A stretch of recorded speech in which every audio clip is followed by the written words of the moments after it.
Hello, this is Debbie, and this is Light Up Your Worth. I am so excited for this week's guest. You're going to love her. I have been so blessed to be able to bring on Penny Rose.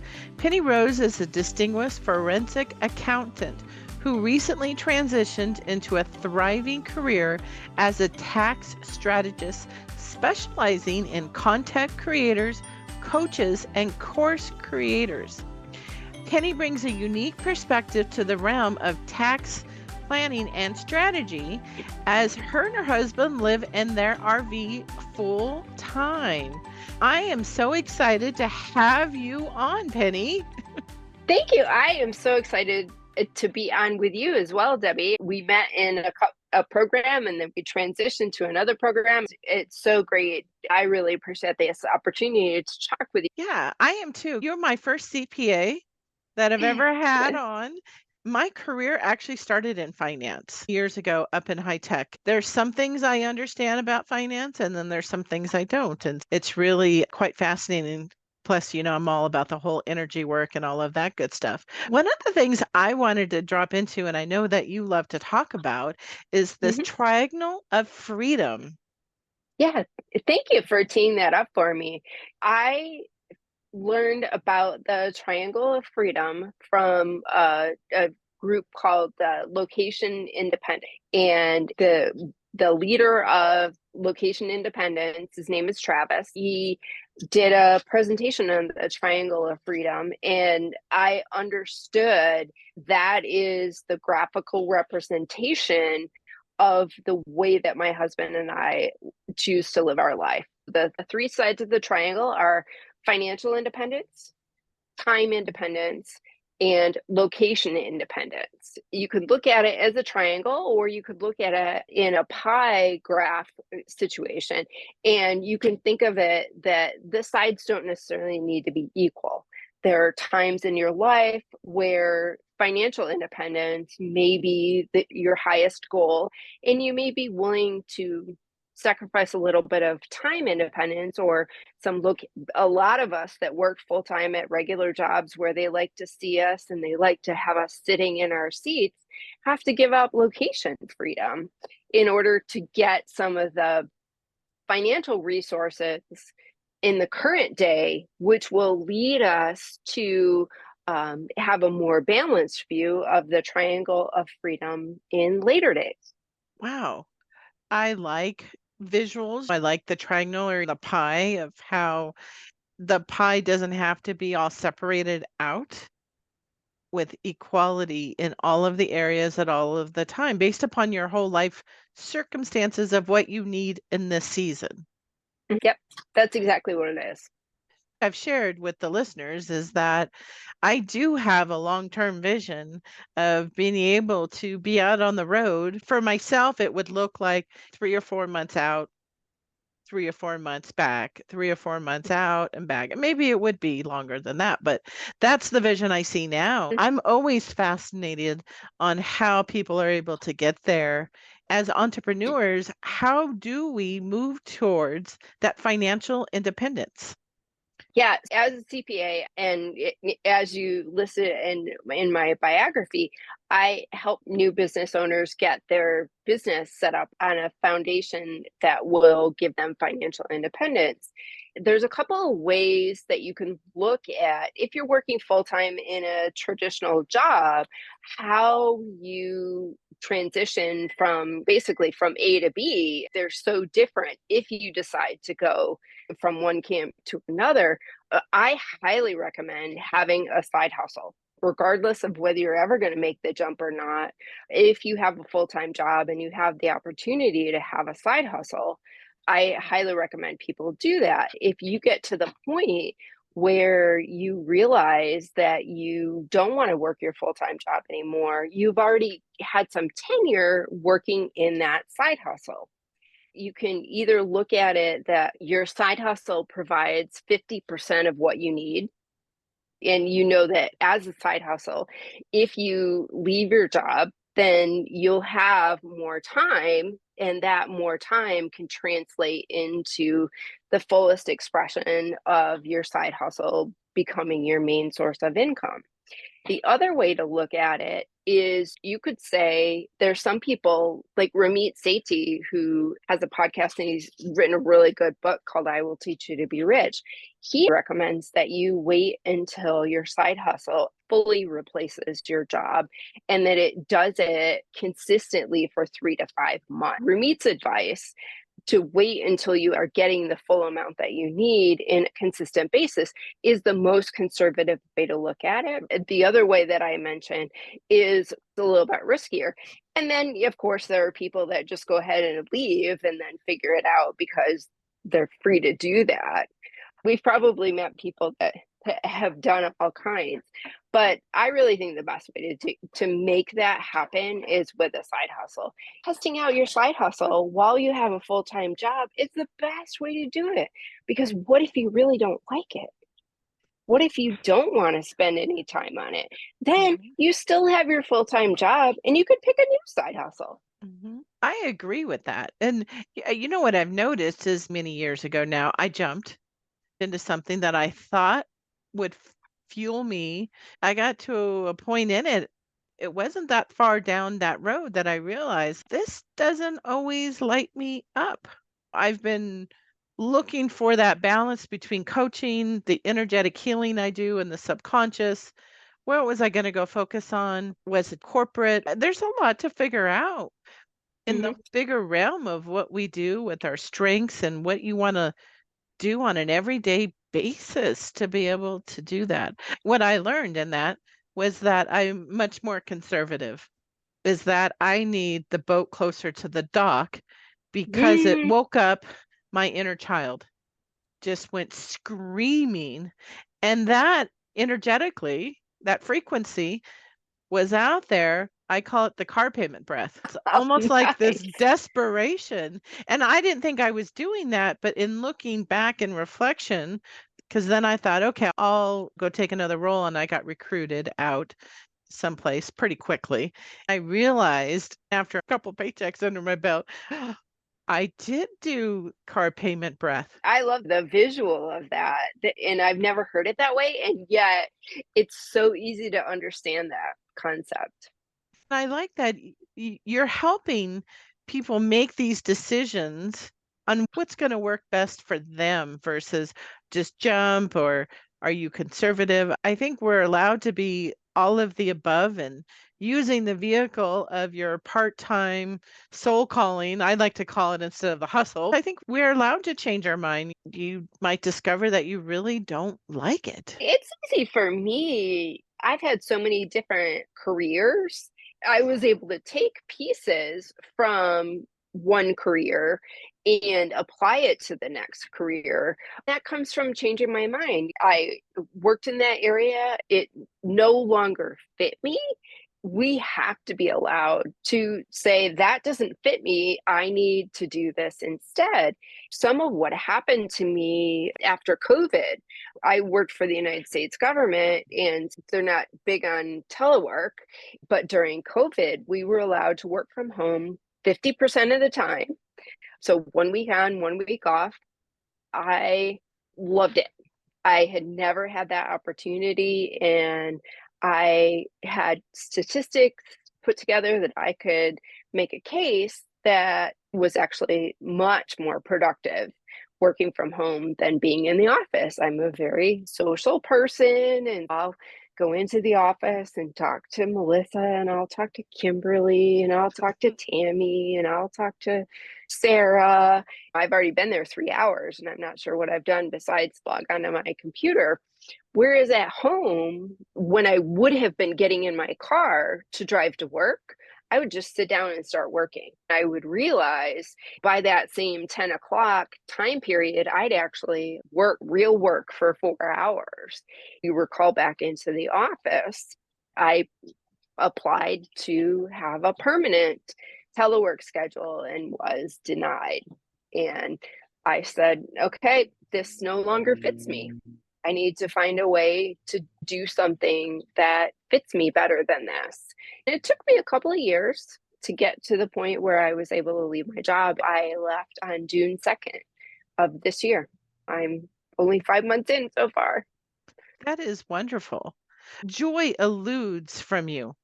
Oh, thank you. You can tell when people have stepped into what is an alignment for them and being able to really help others make that transition for themselves. Because I think a lot of, especially like creators, whether they're in the spiritual coaching or energetic healings or the healing arts creatives, is that they may not necessarily have the aptitude or any love for the numbers. If they want to make their living from it, they're going to have to find a way to navigate through that. When somebody decides that they're going to work with you, Penny, where does somebody start if they are looking to? Do you start with them when they are working with their side gig, their side hustle, to help them with that financial strategy, the tax strategy, to be able to make that jump, or setting up the business? I'd like to hear more about that. Like, Yeah, that's awesome. Thank you for asking. I have a program where I have people in the program who wouldn't normally be able to have the full services of a CPA. And they're able to have a structured way system set up where they know every week I need to do this. Every other week I need to do this. Every month I need to do this. Every quarter I need to do this. It helps them. I have it as somewhat of a progression. In the beginning, they're going to be doing the work, but they're going to be setting like a process for themselves with the idea that someone else, like an admin, will eventually take over the role. It gives them an incentive to document everything and make it so that as they're learning how to do it and figuring out what's appropriate for their business, they are writing things up and documenting things and making videos so that they can hand it off to an admin who doesn't know anything about their business. The next progression, once their business continues to grow to the point where they have the resources to hire regular services of a CPA, they're then able to pass it on from the admin to a CPA and have it all documented. oh, I love that. You're not just doing it, but you're teaching them how to fish in Mm-hmm. essence, and so Mm-hmm. that they understand it, because that is really important to be able to understand. If you do any research on the amount of people, unfortunately, who have been taken advantage of with their bookkeeping and all their taxes because they did not pause enough to understand it. Yep. And the idea of the program that I have set up is once they pass it on to an admin, there are certain things that they're going to be looking at every month to double check what the admin is doing. Once it gets passed to a CPA to having it fully outsourced, they'll still have the knowledge of how their business works financially. And at any moment, they can go in and pull a report and say, yep, that everything is the way it's supposed to be. They're not just looking at their bank account just to see how much money is in there. They can look at their financial reports and not be worried about it. I taught a class, a facilitation class, a couple of days ago, and it was on basic tax terms that every business owner should know. I pulled up a tax return from one of my clients so that no private information was shared. And I had the participants look on the tax return for a particular line item and a particular dollar amount and help them understand the progression from income down to what your tax payment is. In the end, I encourage them to look at their own taxes afterward Mhm. because knowledge is power. So many of us are afraid to look at our numbers, but you're not able to make decisions the best way possible for your own finances if you're afraid to look at your credit card statement, if Mhm. you're afraid to look at your tax return and afraid to run some numbers to say, if I had done this last year, what would this tax return have looked like? Going forward, what decision can I make today that will make my tax return look different next year? I so enjoyed that. That's really powerful. Did you guys walk through like a Schedule C? No, I did a 1040. It was even more basic than the Schedule C. I did the main tax return and talked about deductions. There's a lot of smart people, so smart, and they're business owners and they're killing it, but they're not 100% sure when somebody says tax deduction and tax credit, which is which. That can be so important.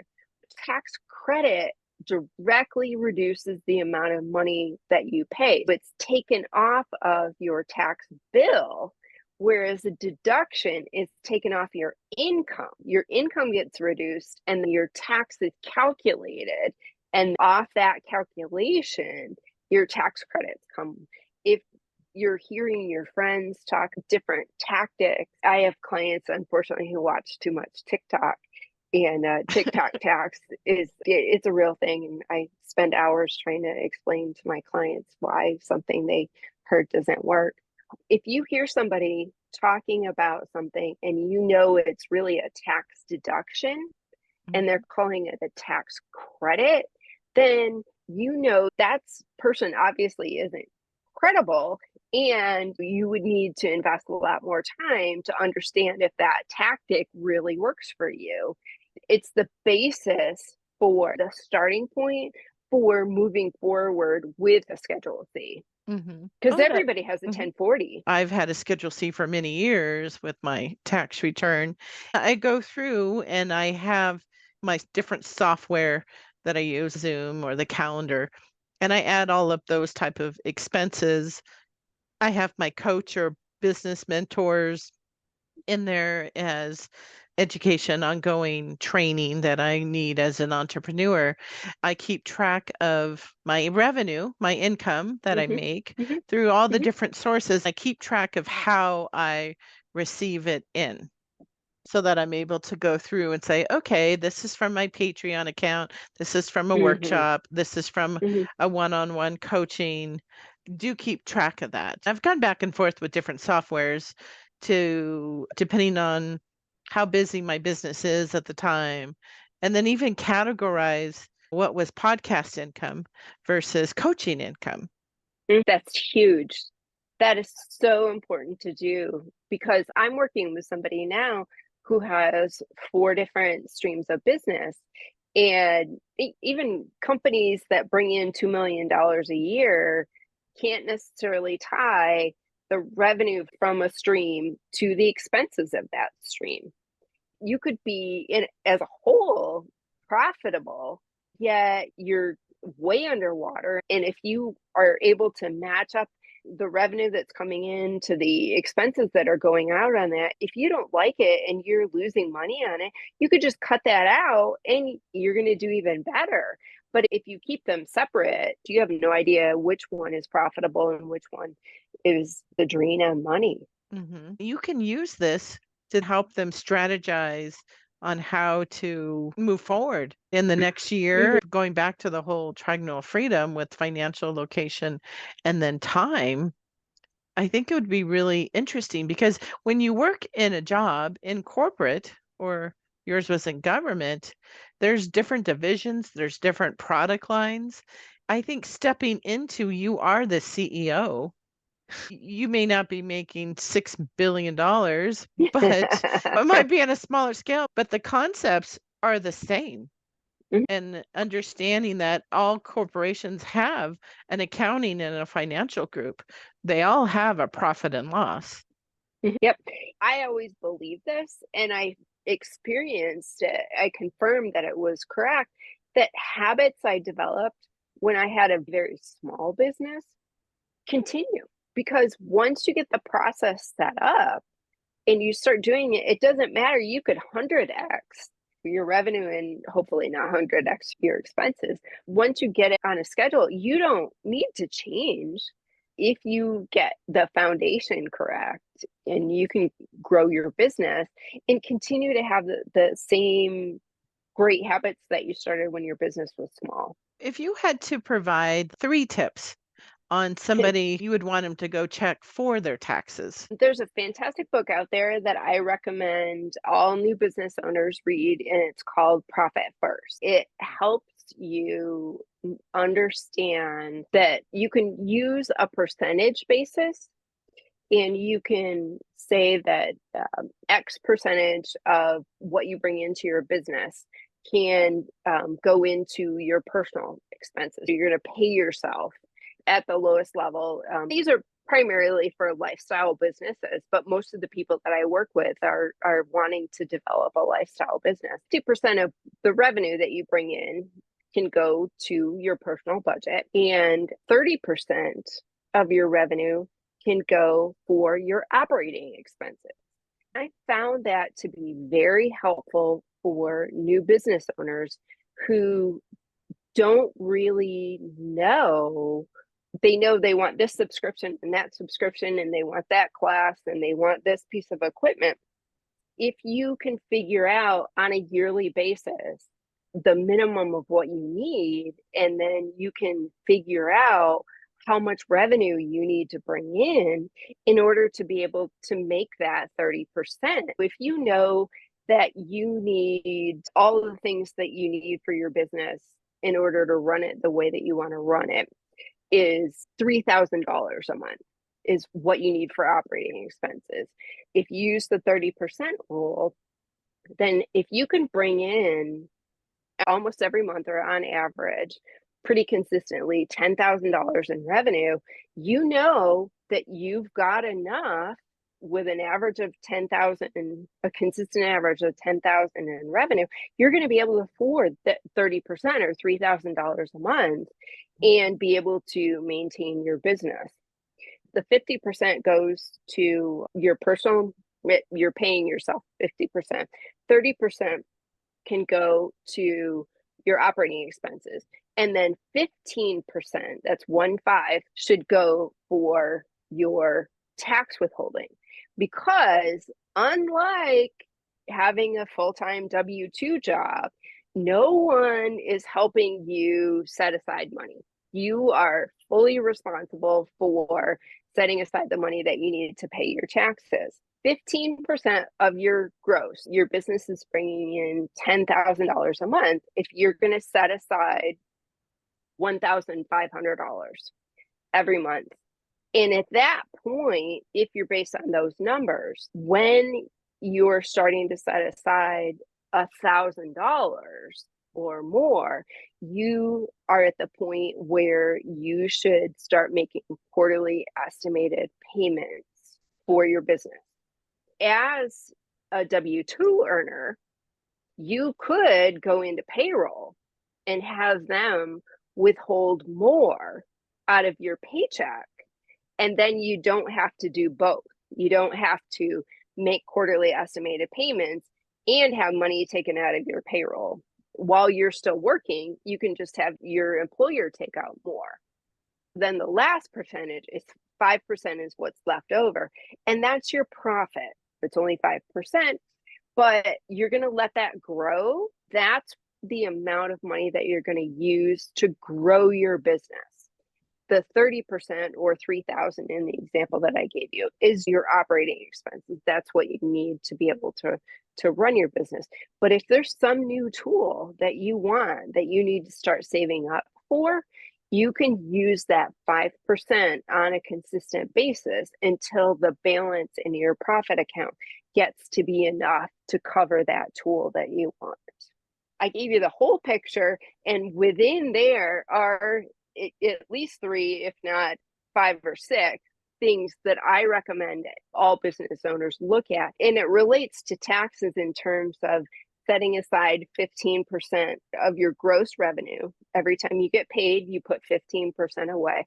And then knowing that once you get to $1,000 in your tax withholding account, that you're at a point where you need to start paying some of that in. And once you don't have an employer anymore, start setting yourself up to make Now, they're called quarterly estimated payments. And what that means is they're not financial quarters. It just means 4 times a year. The first quarterly payment is actually not due until the middle of April, even though the financial quarter ends on March 31st. June, September are closer to a quarterly payment. Your last quarterly payment isn't due till mid-January. IRS is more than happy to accept money at any time. You don't need to wait until that deadline to send them the money. Figuring out a way to save the money to pay your taxes and making the payment to pay your taxes is a cash flow situation. You're getting the money in, but you're already setting aside the money. You're not spending it. You're reducing your cash flow. You need to work your cash flow so that you have the money to pay it into the government. IRS is happy to take payments once a month. You can even, if you have your clients, regular subscription clients, some are paying on the 1st, some are paying on the 15th, you can set it up so that you're making your estimated tax payments twice a month. The idea is you don't want to be surprised at tax time. I work with so many people, and it's so sad that they've started a business and they don't think they made enough money that it's going to be a problem. It comes tax time and they owe $15,000 and they don't have any money to pay it because they haven't been planning for it all along. In addition, they've got to get on a payment plan to figure out how to pay all that money that they owe. They also have to start making the quarterly estimated payments. IRS gives you a long, unfortunately, long period of time to be on a payment plan. But as long as you're in the payment plan, it's going to feel like you're paying double. I recommend people start with the first time they get money from a client. The first dollar that a client pays, you set aside 15% and start from there. That's really important. That was a really great explanation of understanding the 50%, 30, the 15, and the 5. I've actually never heard that strategy. And I'm thinking to myself, oh my gosh, Penny, I need you to look at my stuff. It's Yeah. so important, especially because I think, like what we've talked about, is that there's a lot of us building while working a full-time job, or as I like to say, my number one client. So they get most of my energy and they fund so much, like they fund the podcast. What does that look like with that transition and how you do your taxes? How long? Because I think any business has startup costs. How long can you really go without making a profit in your business before some flags are going to start to get waved, or a certain percentage of money versus your revenue? How would I think about that as an entrepreneur? Why am I getting audited? I'm a true business. I'm not making a lot of revenue. Yeah, Um, so IRS give you a 5-year window mm, is your answer. mm. Within that 5-year window, you get the first year, that you get the second year, you get the third year. And then by the 4th year, you need to be making a profit. The profit could be $1.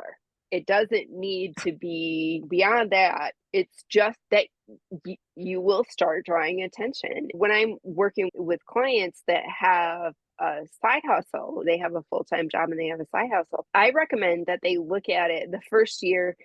Nobody's going to worry about it. But the second year, you should be doing a little better than you were the first year. The third year, you should be pretty close to not having a loss. And by the 4th year, if you don't make it, you should be very close. And by doing that, you are demonstrating that you are trying to make a profit. That's really the standard, is that you are trying to make a profit. That's really good advice because some people may not know. I think having a strategy that first year, or even if they didn't catch it the first year, the second year, so that you're able to stay in that 5-year window, Mhm, setting up the processes for growth mhm, with a growth mindset, that you won't have to always be doing some of the stuff that you may not want to do in your business, mhm. but still have that ability to understand what's happening. Super important. How does having your financial independence intersect with the time and location independence that we had started to talk about with the trigonal of freedom. If you've decided that you want to go be independent for your location, how does that fall into our whole tax strategy? Because you're moving, you could be in different states at different times. Because I know that when we make income, we might have to collect sales tax on the state. How does that work into somebody who is more location free? The bigger issue is that you could possibly be in another state long enough, running your business long enough, that state will expect you to start paying withholding for income tax. What I often see with my clients is that they are filing their, when you RV full time, you choose a state or you maintain your state. We happen to be Florida residents. Then we lived in Florida over 20 years and we're property owners. It's an easy state to maintain our domicile, even if we don't go back regularly. Florida is a highly sought after state for being an RVer because there is no state income tax. You don't have to worry about it. What I will see with my clients is that they may have to file a non-resident state income tax return. And that is a much harder hit than something where they would need to collect sales tax. If you're selling a product as you're traveling, you use your point of sale software to collect sales tax based on the location, and you update your location as you go from place to place. I happen to be in Arizona right now. We're here part of 1 year calendar year, and it's based on the calendar year, and we're here part of another calendar year. There are a couple of ways that states look at it. One is the number of months in a calendar year that you are actively working on your business. The other is the amount of revenue that you earn in a state that has a standard deduction for the state of, say, $15,000. If you, during the time period that you're in that state, if you're under the number of months, and it can be, say, 6 months, if you're there under, if you're somewhere 4 months out of a calendar year and you earn, your business earns $10,000 while you're in that month for that time period, you don't have a state tax problem. I have clients who are YouTubers and they're bringing in about 100,000 in gross revenue every month. That 100,000 is over the standard deduction for every state that has state income tax. They do need to keep a log or a diary. It doesn't have to be like an analog calendar, but that works fine as well. Is where they sleep every night for the entire year, because you could be a free spirit and not realize that you spent 6 months in California in the beginning of the year and you decide on a whim to go back to California in December. Now you've spent 7 months in one state and you didn't really intend to do that. And at that point, California is going to expect you to file a non-resident income tax return. Because you didn't plan for it and you did it on a whim, you're going to have to pay taxes for that 7 month period based on 7/12 of what you earned for the entire year.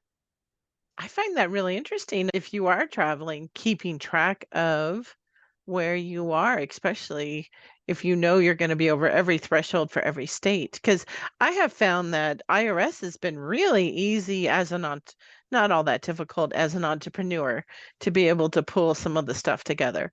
I have found it's more challenging actually at the state Mm-hmm. level is where I Mm-hmm. constantly seem like I end up paying versus my feds. It's such a difference. I've lived in states like Wyoming and Nevada where there's no state tax. I'm in Arizona now, state tax, and it's shocking of the difference. Yeah, and it's interesting because you choose how you want to live your life. I've met people who say, I will never live in a state that has state income tax because there's 7 states you could choose from. Or there's people that say, I'm willing to live a little bit more modest lifestyle in order to live wherever I want. If where I want to be is a state that has state income tax, I'm going to plan for it. But Yeah. it can make a big difference. The thing to be aware of is if you own rental property in the state that you're leaving, you will continue to be very sticky. I have clients that own rental property in Maryland, and they have moved to Florida, and they own property in Florida, so it's not questionable. They continue to own rental property and earn income in the state of Maryland. Therefore, they will always be filing a non-resident return in the state where they own rental property. Oh, interesting. What are the 7 states that don't have state tax? The big ones are Florida, Texas, and South Dakota, Washington State, Nevada, New Hampshire, and I'm missing one. I believe Wyoming. it's what? Okay, Yeah. I believe Alaska is also, there's a state tax benefit for living in Alaska. I think that's really useful information for people to think about as they go out there. Where do you have your residency? One of the funny things I think about as being a tax professional is there are books, there are actual paper books for the tax rules. The federal book, there's the state book, and then there's the California book. Now, California rules are so extensive that they take up as much room as the book for all the rest of the states. I believe it. I was a resident of California for many, many years, probably most of my life. It's only been the last 10 that I've been out of California. It was a huge eye opener when not having somebody like yourself who was easy to get the information from, some really basic stuff that really is important. In your bio, you say you're a forensic accountant. Mm-hmm. What Yeah, exactly is a forensic accountant? thank you for asking. A forensic just means that you go into court and testify. I worked for the FBI as a financial investigator for 20 years. And my job was to become acquainted with a subject's bank account and their transactions to the point where I could go into court as an expert and explain where all the money came from and where all the money went. Oh, that's really interesting. Yeah, I loved Oh, it. It was a great job. that level of investigation has got to be fascinating. There's got to be a book there ready to be told about don't try to hide your money this way or this way. Penny, if somebody is interested in reaching out and learning more about your program and you and connecting to see if they're in a line with you, because I seriously think anybody who's has any type of business on the side, building it or already existing full time could use the program that you're talking about. The best way that I like to talk to people is if they DM me an Instagram.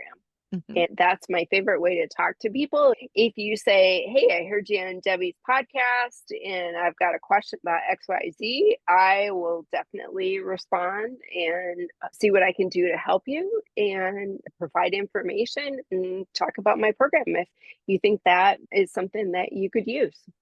What is your Instagram handle? It is my company is Fee Fi Fo Fum. And my handle is Fee Fi Fo Fum Personal CFO. I love that. That's just so Thank cute. you. Can you just start to hear the the song in your head when you do that? Mhm. I really enjoy your Instagram account. I think Oh, thank you. you post some useful information on there. Thank you. Thank you for being here and sharing so much wisdom. I can't wait to hear the feedback on how much you truly have helped somebody understand some of their tax strategies to help them moving forward. Thank you. Thank you.